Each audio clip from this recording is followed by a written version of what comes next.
Nagbabalik po ang taong bahay. Nakakatuwa kasi kasama natin ngayon ang Easy Shop. Pero mas nakakatuwa dahil marami tinitiyak natin ang may problema pagdating sa falling hair. Pero yung ating guest ngayon na model, parang meron pa talaga siyang traces na ito yung nagkaroon ng problema sa falling hair. Good morning muna sa'yo, Miss Ivy. Good morning sa lahat ng manonood ng taong bahay. Good morning, Miss Maylene. At syempre, kasama natin si Sir Good morning po. Dexter. Isa siyang teacher, no? Yes po. Oo, kaya naalala ko yung kwento mo na kapag ka ikaw ay may sinusulat sa blackboard, Opo. nahihiya ka sa estudyante. Dahil Nakikita na nila yung bunbunan ko eh. At saka, oo, at napansin ko, kung hindi ko nakita yung kanyang litrato, na sabi ko nga, mataas na yung kanyang hairline, hindi ako maniniwala na nagkaroon siya ng problema sa kanyang buhok. Okay? O, kumusta muna? Ano bang, paano nangyari sa'yo at nagkaroon ka ng problema, sabi mo, sa falling hair? Bata pala ako ng mga 25 years old ako noon. Tapos, medyo pag nagsusulat na ako sa board, kasi teacher ako, so nagsusulat ako sa board, pag tumatalikod ako ng ganun, nakikita na ng mga estudyante ko, nipis na. So may isang estudyante lumapit sa akin, ang sabi niya sa akin, Sir, medyo manipis na yung buhok mo, yung tuktok ng bunbunan mo, ganyan. So medyo na-alarma ako, sabi ko, ano ba, acceptance na lang ba yung gamot dito? Kasi, kasi medyo, pero sabi ko, naisip ko, hindi, may sagot ang siyensya dito. So nagbukas ako minsan ng TV, nag-browse ako ng channel, nakita ko yung shampoo. Tapos nagbibigay na sila ng idea na paano magpapatubo ng buhok. Noong una, syempre, hindi mo maiiwasan, medyo May konting pagdududa? may dududa ka, no? Pangalawa, takot. Duda kasi, syempre, lie exists. Anyone can lie. Nakakatakot, di ba? So, pangalawa, yung baka mag-reverse. Baka lalo ako makalo. Pero hindi, trinay ko. At ngayon, masasabi ko na, ito, knowledge sa akin to, experience ko to mismo na after 3 years of using, kumapal yung dito ko.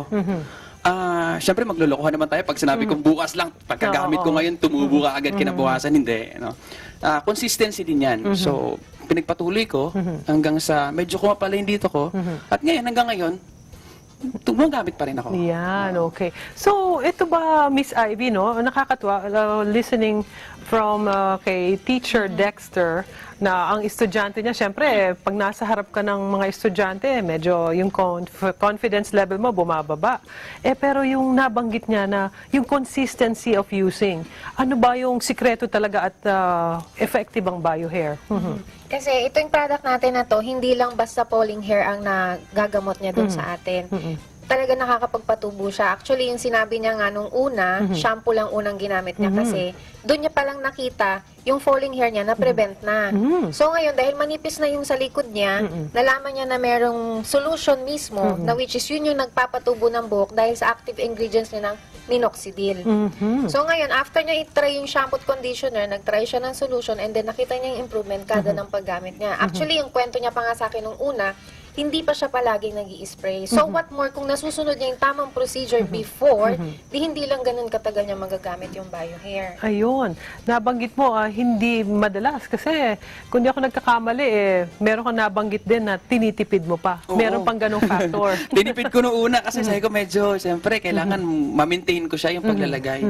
So, yun. Pero nung totoo yung sinabi ko, nasabi ko kay Miss, na nasabi ko sa kanya na, bumili na ako ng solusyon. Tapos medyo binamadalas-dalas ko na for 2 years siguro yung talagang totaling madalas. Kaya medyo kumapala yung tuktok. Pinaka-problema ko dati ito. Ayun. Problema mo So, manipis iba pa talaga. pala yung doon sa likod, iba pa itong, kasi yung nakikita, yung dito pwede mo pa itago but not when you're a teacher. Tinatago ko talaga dati. Kasi ano eh. Yun ang talagang nagbabother oo. sa'yo. Ito medyo pag tumaas na medyo kaya pa yan eh. Kaya pang ipag mga landakan mo yan. Pag ito parang medyo nauubos na. Parang Kahiya na tipo talaga. pag nakatalikod ka, ang feeling mo pinag-uusapan kanila. Kaya Ganun tipo. nag-ano ako, nagsusombrero ako sa pangalawa ko sa isang picture, nagsusombrero ako. If only to cover. Ito ba, Miss Ivy, pagka binili mo, sabi niya shampoo lang, but does it come in a package or pwede mo one at a time? Ano ba Mas ang maganda suggestion? kasi kung bibili natin siya ng complete set, bakit kamo? Kasi may kanya-kanya siyang trabaho. Okay. So ito yung solution natin, yung may pinaka-active ingredients na minoxidil, which is hair grower. And then ito yung shampoo natin, nagpe-prevent ng falling hair, at saka nagtatanggal ng bara sa scalp scalp natin, nagke-cleanse. And then yung conditioner naman, nag-aano siya ng excessive oil dun sa scalp natin. So, mas maganda para mas mabilis ang improvement, kailangan complete set. Ayun. Tsaka matagal siyang ginagamit. Actually, itong solution, good for 1 month na to.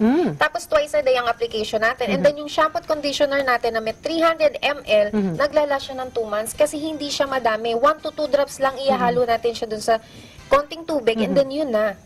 And then may kasama tayong massager. Oh, So okay. after It ng comes with application, itong massager. yeah, free na lang din to. After natin ng shampoo, conditioner, di ba na rinse, and then patutuyuin yung scalp. After matuyo yung scalp, spray tayo ng solution and then tsaka natin to imamassage. Hindi natin dapat i-rub. Ayun. Pag-dump lang siya. Oh, okay. Ang ganda, no? At least magkakaroon ng pag-asa. Yung mga kataong bahay natin na, naku, talagang medyo hindi nila alam kung paano nila itatago. Yung, sabi nga, hair is vanishing. Di ba? Anyway, since na-share nyo na rin lang, baka mamaya hindi nila nasubaybayan ito. Saan nila pwede kayong tawagan at least makita kung ito, totoong-totoo, live na live si Teacher Dexter Gonzales. Oo. Pati Yes. mga estudyante mo, I'm sure, tuwan-tuwa na rin. Ha? Oo. Papanood na siya. Yeah, oo. Yes, pwede po nating malaman kung saan tayo makakapag-avail nito. Just dial 551-3333 and then check our website www.myeasyshopmall. At kung sakaling may mga questions kayo, all you have to do is just call. At syempre, para makita ang totohanan, ito, hawak yung picture niya. At from this, masasabi talagang, ito, ibang klaseng taas noo yung ginawa niya. Actually, taas ng kanyang hairline. Tsaka meron kaming may hairline problem din kami. Yung sa family. So, it Family doesn't mean na talaga. pagka-hereditary, wala nang pag-asa. Oo, May pag-asa may talaga. pag-asa. Okay, baka may gusto kang batiin. Last few, pagbati. Binabati ko yung mga estudyante ko sa St. Scholastica, mga nanay at tatay ko. No? Tatay ko, medyo nakakalbo na rin yung tatay ko. Si Joe Gonzales. Medyo nakakalbo na rin yun. Pero, tay, alam ko, nakikita mo ako. Effective naman, di ba? So, yun. Magandang umaga. Magandang umaga din sa lahat. Okay, thank you very much again kay Teacher Dexter and Miss Ivy. Thank Yes, you ha. thank you rin. Maraming natutuwa dahil sa nagkakaroon na ng pag-asa, lalo na yung mga kataong bahay natin na, oops, medyo tumataas na yung kanilang hairline at falling hair. Magbabalik po ang taong bahay. Mamaya lang. Walang aalis. Nandyan lang kayo. Dito lang kami.